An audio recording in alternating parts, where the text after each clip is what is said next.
welcome. It's Brian, and today I wanted to talk about some of my favorite guitar players and some of the records that I really love.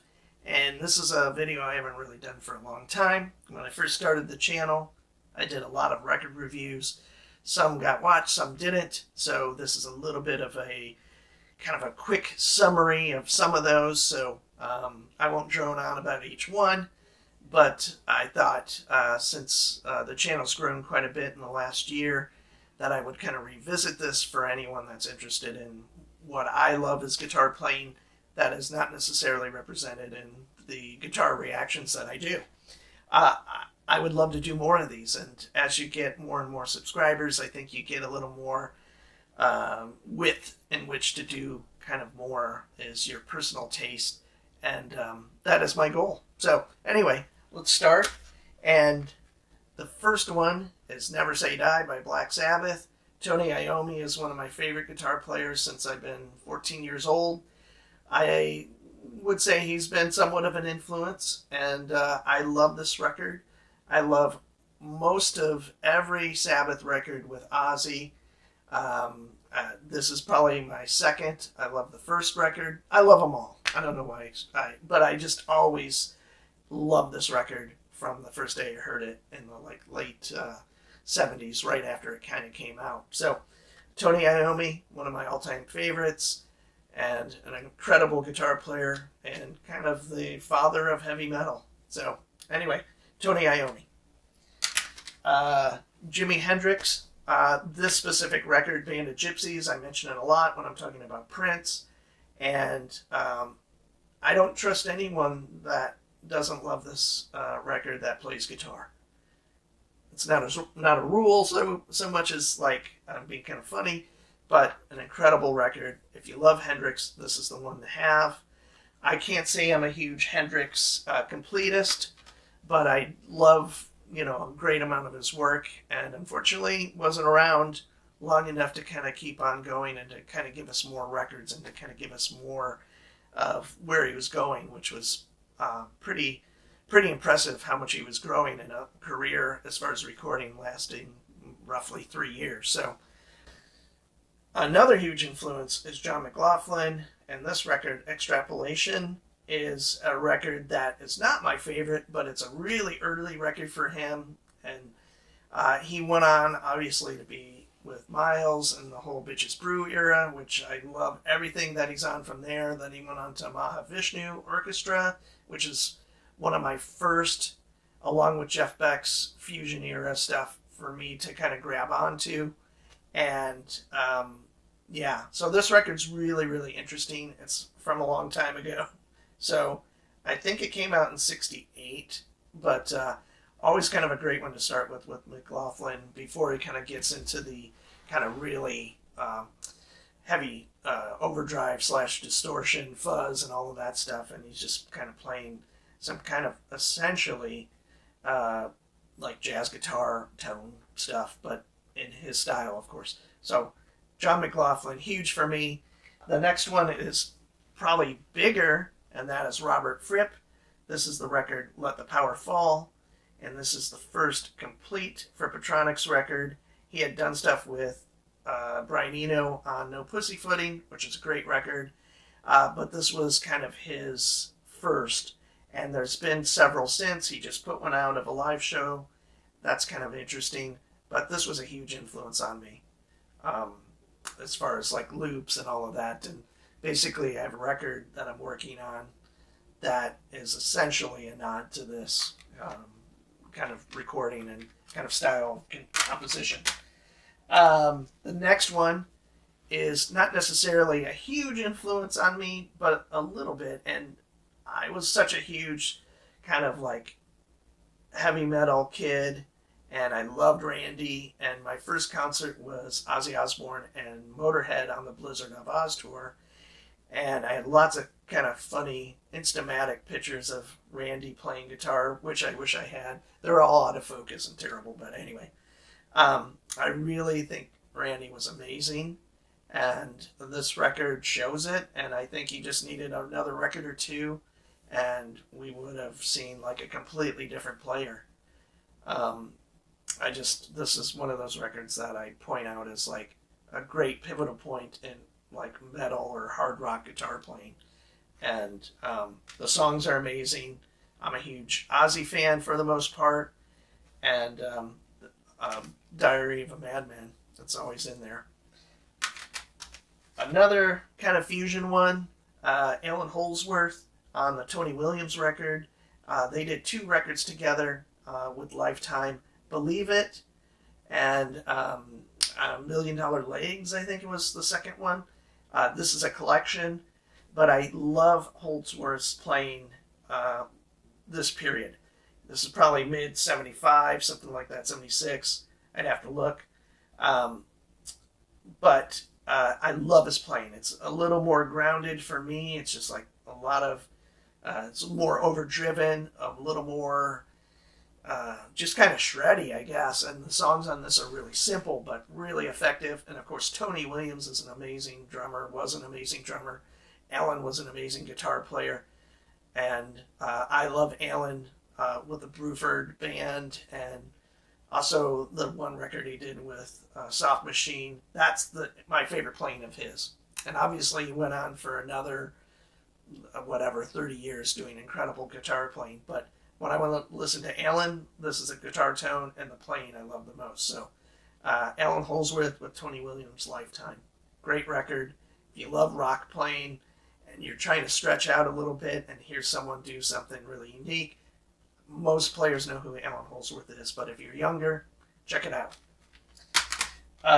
Another influence on me, and most will not love Sonny Sharrock, but I'm a huge fan of like outside players, kind of more adventurous players, whether it's you consider it noise or free jazz, whatever you want to call it. Sonny Sharrock is one of them.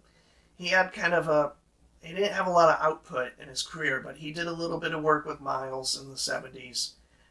He went on to do a lot of his own records. To me, kind of a mixed bag. Into the 80s, he did some stuff. And then this record came out, and this is one of those records that's a Desert Island classic for me. And it's Ask the Ages. And it's just a phenomenal record. He's got this big-bellied, fat guitar sound, great lyrical playing, and then he kind of does this kind of, I guess, kind of like shredding kind of stuff that is really full of a lot of energy. And I happened to see him one time live a long time ago, and that was a great moment. So this was produced by Bill Laswell. It was on his record label, Axiom. A lot of great stuff on it. Unfortunately, Sonny died quite a bit ago, so also on here is Pharoah Sanders, who I'm a huge fan of. He was in the late Coltrane band and did lots of cool records right around there. Elvin Jones, amazing drummer, played with Coltrane as well. And Charlotte Moffett, great acoustic bass player. So if you're looking for something that's accessible but kind of like jazzy, but not in the traditional sense, Ask the Ages, amazing record. I have to bring up this record because I do so much content dedicated to Prince, and I've mentioned this in like some stuff on YouTube and when I'm talking about the songs as far as reactions. And this was my first record I bought by Prince, and it has a lot of special like memories for me. It has the most amazing songs on it, production, and I plan on doing a video just talking about this record and no other Prince records. But this is the one that brought me into loving Prince. And again, it was a quick and short love affair that only lasted a couple years. I always kind of kept track of certain stuff. I always listened to this record. I never stopped listening to it. But I kind of lost track of Prince till I started doing guitar reactions and, was blown away by what I found. So, unfortunately, after he passed. So, anyway, Sign of the Times. Amazing Prince record. On every level. Playing, production, singing, the whole thing. This is not my favorite Marc Ribot record, but it's the one I found quickly. And he's done lots of stuff. Tom Waits. I'm thinking he did a lot of session stuff in the 80s. And mostly Tom Waits. and I'm kind of drawing a blank on other stuff, but Marianne Faithfull, all sorts of stuff. Look him up. But he kind of merged, for me, with Tom Waits, and then his solo records. Rootless Cosmopolitans was a great one. His first solo record with Don Byron playing clarinet. Amazing band, cool record. I wish I had that on disc. I no longer do. But a great player, composer, and he once described his playing as disembodied rage, which is when I hear it, that's kind of what I think, but it's also really beautiful, really poignant, very sensitive to the music around it. But yeah, he's just an amazing player. On tour now, not on the West Coast, I don't think, but I'd love to see him again. I've saw him 3 or 4 times, and pretty cool each time. So anyway, Marc Ribot. Oh, Lounge Lizards was another band he was in. That was an incredible band. So yeah, Marc Ribot. Next one, Brandon Ross. He was on a lot of Henry Threadgill albums. If you're looking for someone playing kind of cool rock guitar, but yet harmonically sophisticated, Henry Threadgill, is an amazing composer. He does a lot of intervallic kind of composition that this record is, to me, like really what brought me into the fold for Henry Threadgill. There's a ton of records before this, and it was all in this period of time where I was really into Vernon Reid and Ronald Shannon Jackson. That's another record I should talk about somewhere down the road. But this whole thing had this really cool composition that was kind of really unique. But Henry Threadgill, an amazing musician. This record's great. Brandon Ross is a guitar player. On other ones, I believe there's other players playing guitar. Like he does 2 guitar stuff a lot. Henry does. Stomo Takahashi is the bass player. Incredible bass player. Seen him quite a few times. So anyway, Brandon Ross, amazing player. You might be getting the inclination. I'm a huge fusion guy.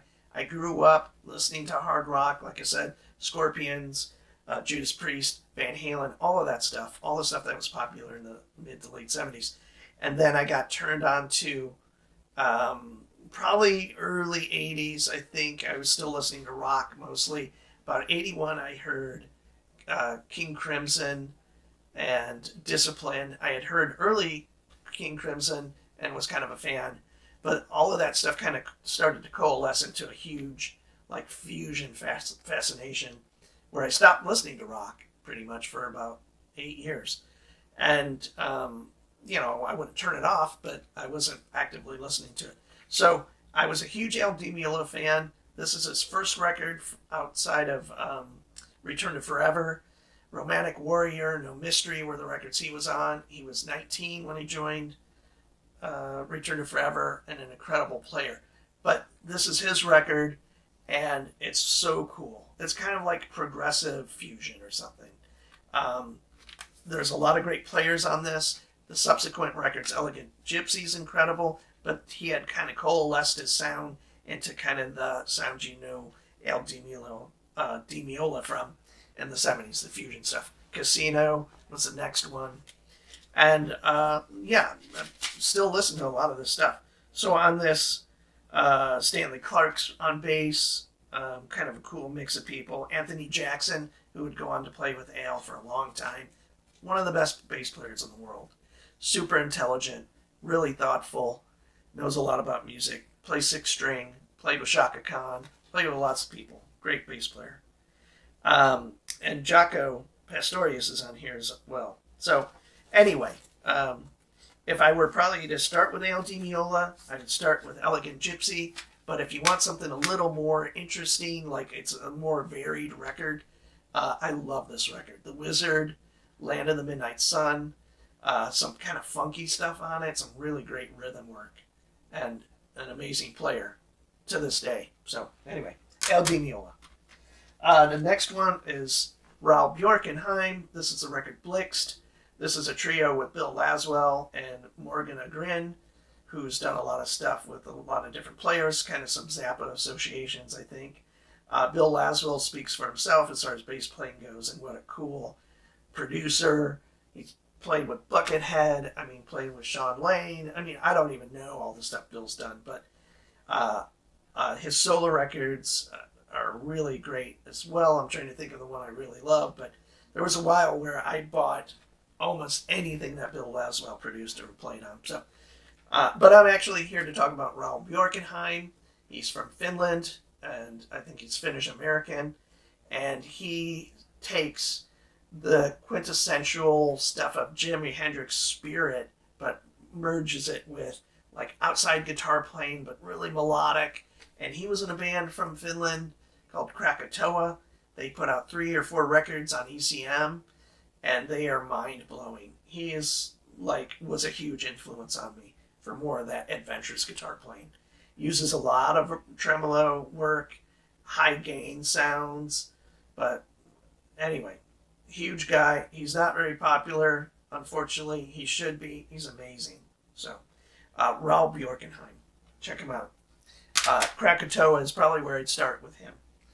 Of course, I have to talk about Frank Zappa. I just grabbed this. There's probably 50 records I would mention, but since we're talking about guitar and strictly guitar playing, Shut Up and Play Your Guitar came out. This was culled from, if you're a Zappa fan, it's culled from solos from the band playing live throughout different years. I think there's some 70s, like some 79, 80, and basically you just hear the solo, no singing. It's just like literally the guitar solo is pulled out. It's mostly 79 and 80, and so cool rhythm section stuff. Let's see here, Vinnie Colaiuta's on a lot of it. Terry Bozzio as far as drums. Great bass playing, but a lot of great interlocking stuff with the drums. Frank has kind of went on after this one to do another record while he was still alive called Guitar. That one is not as compelling as this.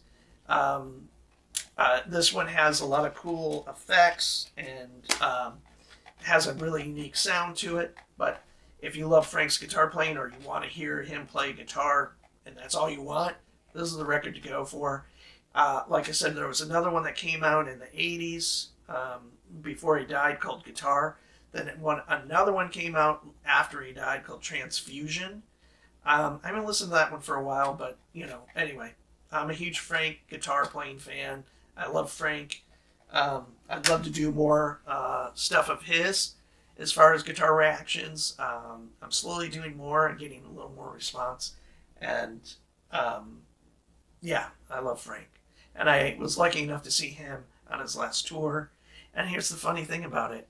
I love the songs, but at that moment I was still like a fusion guy, and I had not wrapped my mind around Frank's style of guitar playing, even after listening to it.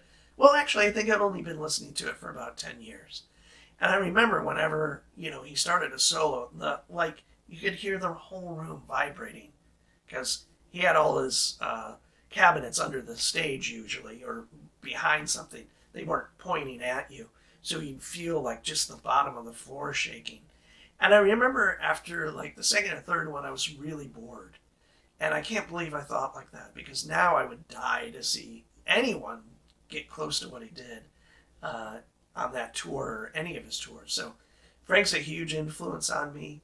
Not necessarily musically, like composition-wise, but as a guitar player, what an amazing player, and it's kind of, I don't know how to put it, but if you love Frank, you know what I mean. But and then this last one is Alex Lifeson. I love Rush. This is my favorite Rush record.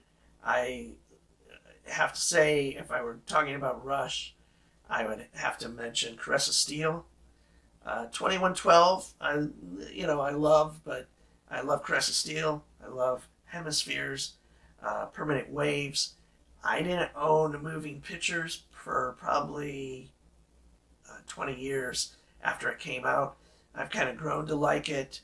I love Grace Under Pressure, Signals. Anyway, so I've got a few, but this is my favorite Rush record, and it kind of influenced me in a way because it was heavy, and he does all his great open like open string voicings that are totally unique to him. And then a lot of the riffs are really cool on this one specifically. And I can't say I listen to it as much as I used to, but there was a while where I would just find riffs out of certain songs. I didn't have enough patience to learn the whole song, but there was just some that are so heavy and cool that I had to learn them. So there you have it. Alex Lifeson, Rush, one of the great guitar players, changed guitar. I think most would say chord, just his approach to chord voicings and stuff like that was really unique. And because they're a trio, he's trying to fill it out with effects. And anyway, totally unique and amazing player.